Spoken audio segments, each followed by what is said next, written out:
स्त्री शक्तीला नमन. कर्जत खालापूरमधील आशा वर्कर आणि अंगणवाडी सेविकांचा सन्मान सोहळा संपन्न. कर्जत 5 ऑक्टोबर 2024. स्त्री शक्तीच्या अमूल्य योगदानाला सलाम करत आज कर्जत खालापूर तालुक्यातील आशा वर्कर आणि अंगणवाडी सेविकांचा सन्मान सोहळा शिवतीर्थ हॉल पोसरी येथे मोठ्या उत्साहात पार पडला. हा कार्यक्रम आमदार महेंद्र थोरवे फाउंडेशनच्या वतीने आयोजित करण्यात आला होता. सकाळी 10:30 वाजता सुरू झालेल्या या सोहळ्याला नवदुर्गांचा सन्मान करण्यात आला. आशा वर्कर आणि अंगणवाडी सेविकांनी आपल्या कार्याद्वारे ग्रामीण भागातील महिला आणि मुलांसाठी आरोग्य व शिक्षण क्षेत्रात मोलाचे योगदान दिले आहे. त्यांच्या कार्याचा गौरव करताना त्यांना विविध पुरस्कार आणि सन्मानचिन्ह प्रदान करण्यात आले. कार्यसम्राट आमदार महेंद्र थोरवे यांनी उपस्थितांना संबोधित करताना आशा वर्कर आणि अंगणवाडी सेविकांच्या कार्याचे महत्त्व स्पष्ट केले आणि समाजाच्या उन्नतीत त्यांच्या भूमिका अधोरेखित केला. या सन्मान सोहळ्याला परिसरातील नागरिक, समाजसेवक आणि विविध मान्यवरांनी मोठ्या संख्येने उपस्थिती लावली.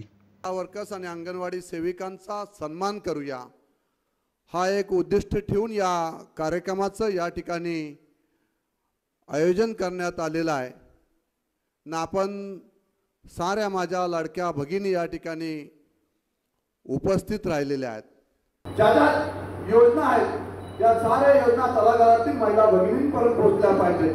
महिला सक्षमीकरण करण्यासाठी फार मोठं योगदान या माध्यमातून होणार आहे आणि हे काम आपल्याला एकत्रपणे त्या ठिकाणी करायचे. मनीषाताई कायदे आम्ही या ठिकाणी निमंत्रित, आम्ही त्या ठिकाणी त्याला बोलवलेलं आहे. मनीषाताईंनी सुद्धा फार मोठं योगदान या महाराष्ट्राच्या राजकारणामध्ये त्यांनी एक नारी शक्ती म्हणून दिलेलं आहे. शिवसेनेच्या माध्यमातून काम करत असताना शिवसेनेची रणरागिणी म्हणून वंदनीय बाळासाहेबांनी शिवसेनेच्या महिला भगिनींना एक उपाधी दिलेली आहे आणि ती म्हणजे शिवसेनेच्या रणरागिणी. आणि जेव्हा या रणरागिणी रस्त्यावर उतरतात आणि ज्यावेळेस सामाजिक बांधिलकीचं काम करतात तेव्हा इतिहास घडत असता आपण साऱ्यांनी पाहिलेलं आहे.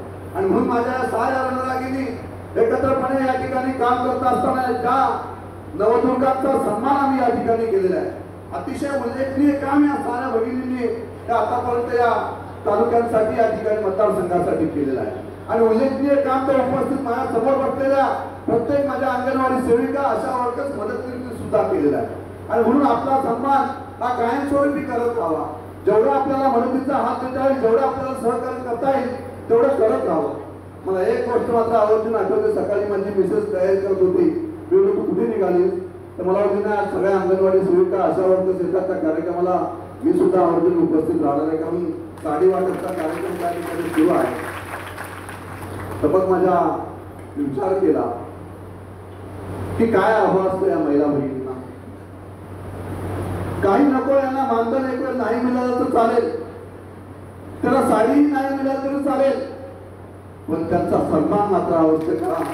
त्या सन्मानासाठी या साऱ्या या ठिकाणी उपस्थित राहिलेला आणि हा सन्मान करण्याचं भाग्य माझ्या थोरवे परिवाराला, मला आणि आमच्या सगळ्या शिवसैनिकांना या ठिकाणी शिवसेनेच्या रणरागिणींना लाभलं की अशा नारी शक्तीचा आम्ही सन्मान या ठिकाणी करत आहोत. त्या नारी शक्तीने फार मोठं योगदान या समाजासाठी दिलेलं आहे. समाजाच्या प्रत्येक घटकासाठी आपण देत आहोत. अशा वर्कर्स आपण ज्या वेळेस गावांच्या जाता जात कुठली आपण पाहत नाही. प्रत्येक असणाऱ्या वृद्ध असेल, आपली डिलिव्हरी झालेली महिला भगिनी असेल, बाळक असतील, त्या साऱ्यांना मदतीचा हात आपण त्या ठिकाणी देत असता. आपण अंगणवाडी सेविका ज्यावेळेस काम करतात त्यावेळेस आपल्याकडे अंगणवाडीमध्ये जी लहान बाळके त्या ठिकाणी जाते कोणत्या जातीचं हे सुद्धा आपण पाहिलं जात नाही. आणि म्हणून सर्व धर्म समभाव घेऊन आपण एकत्रपणे जेव्हा समाजहिताचं काम करतो तेव्हा खऱ्या अर्थाने नारी शक्तीचं फार मोठं सहकार्य संपूर्ण मतदारसंघाला या ठिकाणी आपल्या माध्यमातून होत असतं. अशा पद्धतीचं सहकार्य अपेक्षित मला आपल्या साऱ्यांच्या माध्यमातून भविष्य काळामध्ये हवा आहे. आपल्या साऱ्यांच्या माध्यमातून या मतदारसंघ एक सक्षमपणे या मतदारसंघ उभा राहावा यासाठी सगळ्या माझ्या अंगणवाडी सेविका असतील, आशा वर्कर्स असतील, मदतनीस असतील, आपल्या साऱ्यांच्या माध्यमातून एक ऐतिहासिक विकास या मतदारसंघाचा झाला पाहिजे. हा मतदारसंघ संपूर्ण महाराष्ट्रामध्ये या मतदारसंघाची ओळख होत असताना कोणत्याही प्रकारच्या या मतदारसंघामध्ये इंडस्ट्री या ठिकाणी नसताना सुद्धा या तालुक्यामध्ये, परंतु या तालुक्याला आपण पाहताय की आपण पर्यटकाच्या माध्यमातून या तालुक्याला आपण उभारी देण्याचं काम या 5 वर्षाच्या कालावधीमध्ये या ठिकाणी केलेलं आहे. आणि म्हणून याच पर्यटनाच्या माध्यमातून आपण रोजगाराची संधी सुद्धा आपण या ठिकाणी उपलब्ध करून दिलेली आहे. आणि म्हणून पुढील काळामध्ये सुद्धा मोठ्या प्रमाणात रोजगाराची संधी आपल्या महिला भगिनींना मिळावी, आपल्या प्रत्येक घरातील कुटुंबातील सदस्यांना मिळावी या दृष्टीने सातत्याने आम्ही या ठिकाणी प्रयत्न करत आहोत. आपलं सहकार्य हे कायमस्वरूपी अशाच पद्धतीचं राहू द्या. शासन दरबारी ज्या ज्या अडचणी येतील तुमचा भाऊ म्हणून सदैव तुमच्या पाठीशी उभा राहील असं अभिवचन साऱ्या माझ्या अंगणवाडी सेविका आशा वर्कर्स मदतीचा या निमित्ताने देतो. पुन्हा एकदा आपण साऱ्या जणी मोठ्या संख्येने उपस्थित राहिलेल्या आहेत. प्रत्येक नारी शक्तीचा महिला भगिनींचा या ठिकाणी सन्मान या ठिकाणी होणार आहे. प्रत्येकाने आपण आपला सन्मान या ठिकाणी घेऊन जायचंय, करून जायचंय. ज्यांचा सन्मान होणार नाही त्यांनी अवश्य या ठिकाणी आमची जी काय आपली आमदार महेंद्र थोडे फाउंडेशनची कमिटी आहे त्या कमिटीच्या माध्यमातून या ठिकाणी सांगावं तर माझ्या प्रत्येक महिला भगिनींचा सन्मान या ठिकाणी झाला पाहिजे. तो आपण या ठिकाणी करणार आहोत. आपल्याला पुढील मार्गदर्शन माझ्या असणाऱ्या डॉक्टर आमदार मनीषताई यांचे या ठिकाणी करतील. मनापासून साऱ्या माझ्या अंगणवाडी सेविका आशा वर्कर्स मदतनीस साऱ्या मनापासून शुभेच्छा देतो. आपला भाऊ सदैव आपला माझ्या पाठीशी काम करेल, उभं राहावं अशा आपल्या साऱ्यांना विनंती करतो. या ठिकाणी सांगतो जय महाराष्ट्र. शासकीय यंत्रणा पुढे पुढे आली. नंतर डॉक्टरांचे दरवाजे उघडले, नंतर हॉस्पिटल सगळं झालं आणि यानंतर आपले महाराष्ट्राचे मुख्यमंत्री आदरणीय एकनाथजी शिंदे यांना 2 वेळा का 3 वेळा कोरोना झाला आणि अशा परिस्थितीत सुद्धा ते त्या ज्युपिटर हॉस्पिटलमध्ये बसून त्यावेळेला ते नगरविकास मंत्री होते आणि तिथून देखील ते रेमडेसिवीर पुरवण्याचं काम करत होते, ऑक्सिजन सिलेंडर पुरवण्याचं काम करत होते. आपण धर्मवीर 2 सिनेमा पाहिला का? तिथे झाला की दाखवला. धर्मवीर 2 हा जो सिनेमा, धर्मवीर 2 यामध्ये कोणी कोणी पाहिलं जर हात वर करा.